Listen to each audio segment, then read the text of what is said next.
हमें लीडर्स चाहिए, हमें जर्नलिस्ट चाहिए, हमें पॉलिटिकल लीडरशिप चाहिए,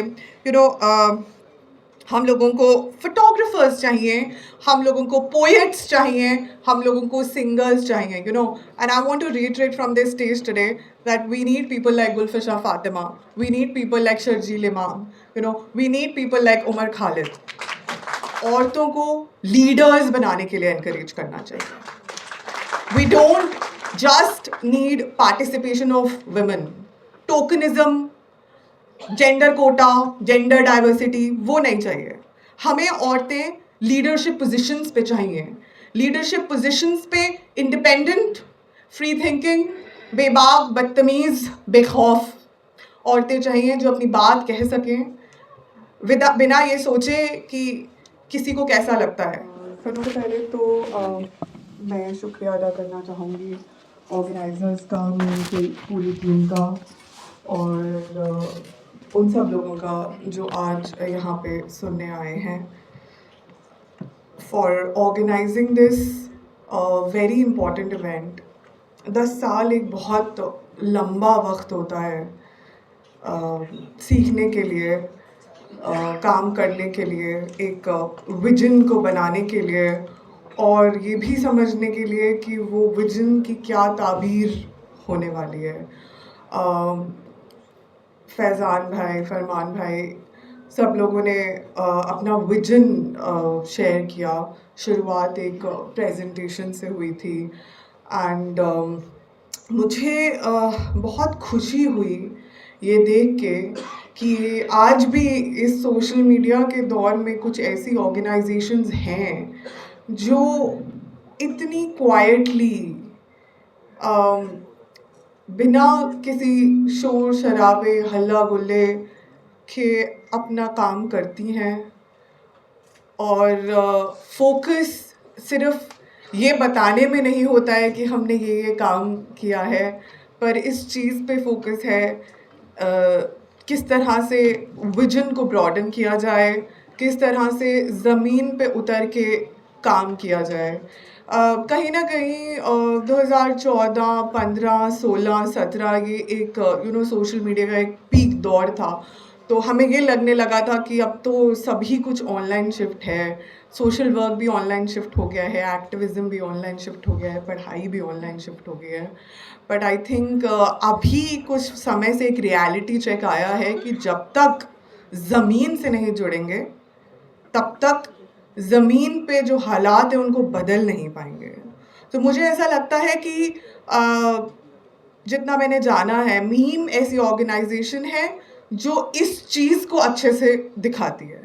हमें ऐसी ऑर्गेनाइजेशंस ऑफ कोर्स ब्रॉडन करने की ज़रूरत है, बट कभी कभार हम सोचते हैं कि एक ऐसी ऑर्गेनाइजेशन है तो और कर रहे हैं लोग काम, बट हमें ये समझने की ज़रूरत है कि जिस तरह का काम हम मीम कर रहा है वैसा काम हर इंसान को करना चाहिए.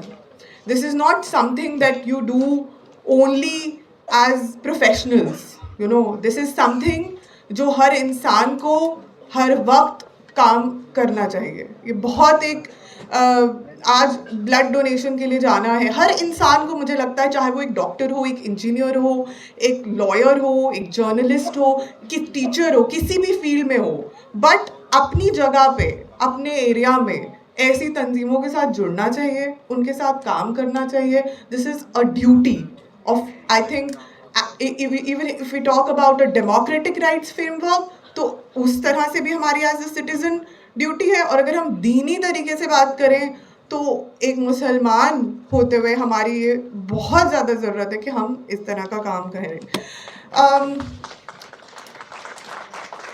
विमेन एम्पावरमेंट पे मुझे कहा गया है स्पेसिफिकली बात करने के लिए. मेरे से पहले फिरदौस अभी काफ़ी उस लिहाज से बात करके गई हैं. मैं ज़्यादातर बात करती हूँ पॉलिटिकल राइट्स की, तो अगर मैं सिर्फ पॉलिटिकल राइट्स फ्रेमवर्क की बात करूँ तो मुझे ऐसा लगता है कि औरतों को एजुकेट करना चाहिए, बिल्कुल सही बात है. उन्हें एनकरेज करना चाहिए प्रोफेशनल काम करने के लिए, घर से बाहर निकल के वो काम करें अगर वो करना चाहें. उस चीज़ के लिए एनकरेज करना चाहिए। पर मुझे ऐसा लगता है जो अभी भी हम एनकरेज नहीं करते हैं औरतों को, और बहुत कम लोग इसके बारे में बात भी करते हैं, हमें औरतों को लीडर्स बनाने के लिए एनकरेज करना चाहिए। We don't just need participation of women, tokenism, gender quota, gender diversity वो नहीं चाहिए। हमें औरतें लीडरशिप पोजीशंस पे चाहिए, लीडरशिप पोजीशंस पे इंडिपेंडेंट, फ्री थिंकिंग, बेबाक, बदतमीज़, बेखौफ औरतें चाहिए जो अपनी बात कह सकें बिना ये सोचे कि किसी को कैसा लगता है, बिकॉज बहुत बहुत हमने ये चीज़ सोच ली है।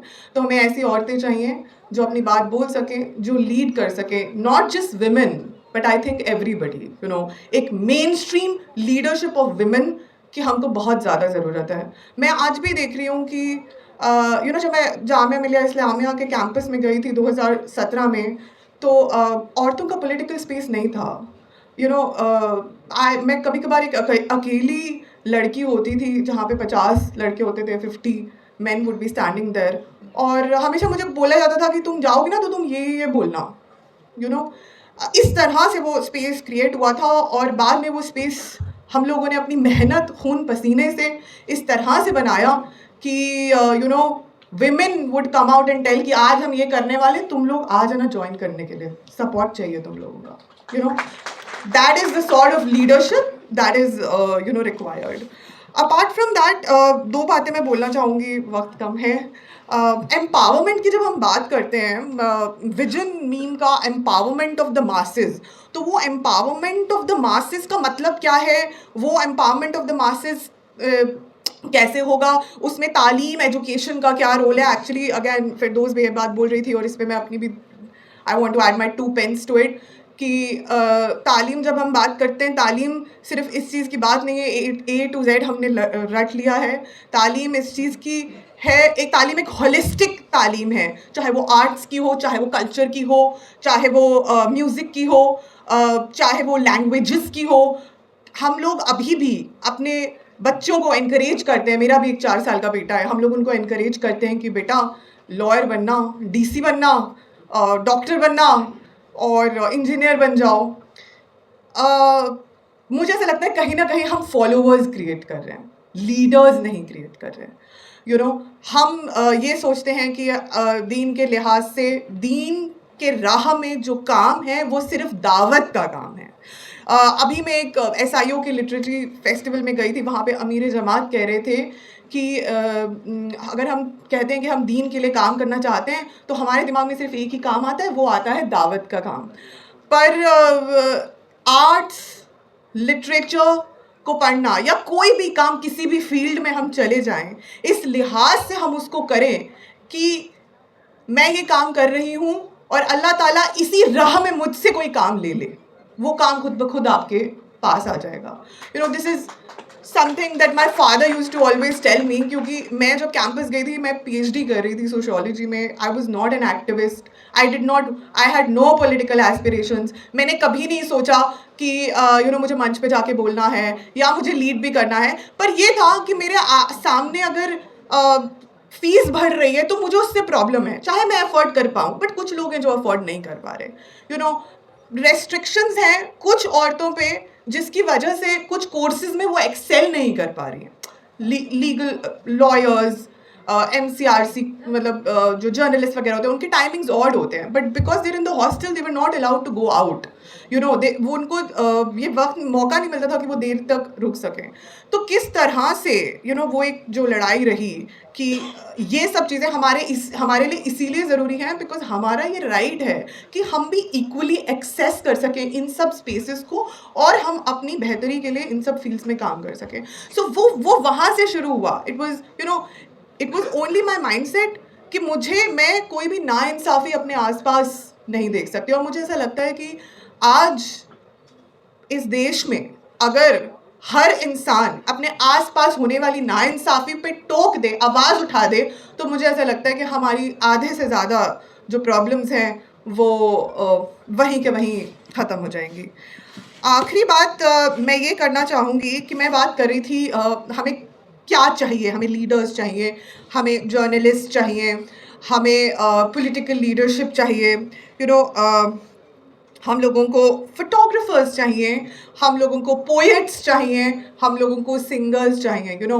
And I want to reiterate from this stage today that we need people like Gulfisha Fatima, we need people like Sharjeel Imam, you know, we need people like Umar Khalid.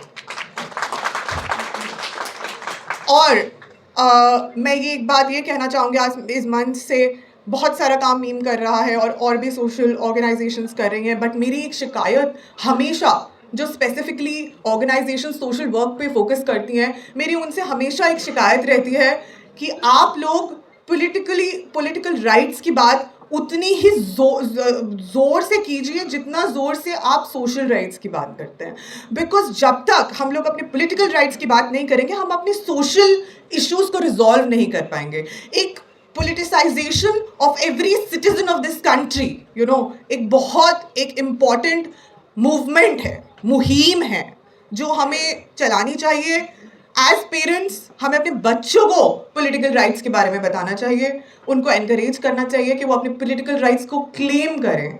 You know, as teachers हमें अपने students को बताना चाहिए. As social activists हमें अपने जहाँ भी हम बोलते हैं अपने बयान में, चाहे वो कैसी भी ऑर्गेनाइजेशन हो, कैसे भी लोग हों, किसी भी फील्ड से आते हों, एक प्रोफेशनल राइट्स ऑर्गेनाइजेशन क्यों ना हो, उसमें भी जाके you know we should talk about political rights. ये पॉलिटिकल राइट्स और पॉलिटिसाइजेशन और एक पॉलिटिकल माइंडसेट और ये जो इंटेलेक्चुअल बैंकरप्सी जो आसिफ भाई ने बोला, उसको ख़त्म करने का एक सबसे जो बड़ा तरीका है वो यही है कि हर कोई organization irrespective of and every individual, irrespective of कि वो क्या कोई भी काम कर रहे हैं, वो इस मुहिम में लग जाएं कि हम पॉलिटिसाइजेशन कम्युनिटी में, देश में, माइनॉरिटीज़ की every identity wise, even for women, वो एक पॉलिटिसाइजेशन बहुत ज़्यादा ज़रूरी है. तो आई फील कि मीम को मैं रिक्वेस्ट करना चाहूँगी to work towards the attainability of political you know rights. जिन लोगों पे दमन होता है उन लोगों का साथ हम कभी ना छोड़ें.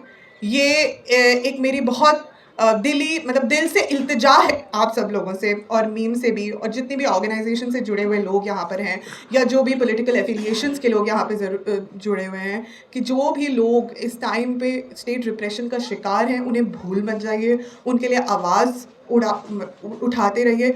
और जब भी हम हीरोज़ की बात करते हैं कि हमारे हीरोज़ कौन हैं, तो आप उन लोगों को याद रखिए, अपने बच्चों को बुलाइए और उनकी आवाज़ को ज़िंदा रखना बहुत बहुत ज़्यादा ज़रूरी है. Thank you so much for having me here and I hope कि कभी मैं भी कुछ कंट्रीब्यूट कर पाऊँ मीम के काम में. अगर मेरी कभी भी ज़रूरत है तो I am at your disposal. Thank you so much for having me here.